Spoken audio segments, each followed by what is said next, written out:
In this video, I'm going to continue with quarter notes and isolate some important physical relationships. I finished the last video with 3-note cycles. Now we're going to add rests. I'll be demonstrating using 2 rests, but definitely try 1 rest as well. Adding rests is deceptively difficult. Most likely, you'll have to simplify this pattern and break it down into smaller sections, like repeating just the first 2 bars. Or the last 2 bars. It can also be helpful to write out the entire pattern to visualize the rhythmic juggling between the hands. If you've never done this before, this might be a week of practice before you can play the full pattern fluently by memory. A good goal would be to incorporate 2-note cycles, 3-note cycles, and improvise using this rhythm.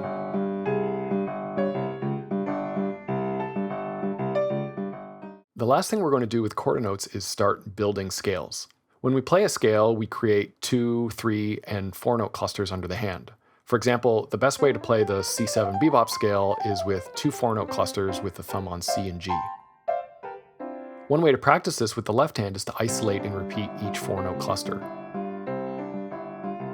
If you've already worked on 2-note and 3-note cycles, this will probably be easy for you.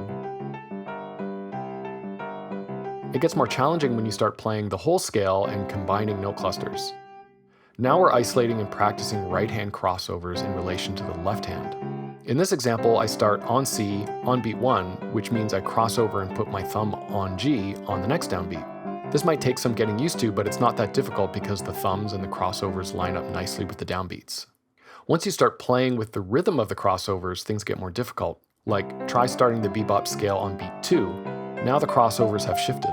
This is another big piece to hand independence. Being able to play freely with the right hand means being able to juggle and play crossovers anywhere and anytime in relation to the left. For practice, use different scales to explore different sets of note clusters. For example, the C Mixolydian scale combines a 4-note and a 3-note cluster. Now crossovers are much less predictable. Try playing all the scales, even ones from other keys. If you practice these kinds of exercises with different scales and more unpredictable crossovers, eventually a light bulb will go off and you'll be able to play these things more freely.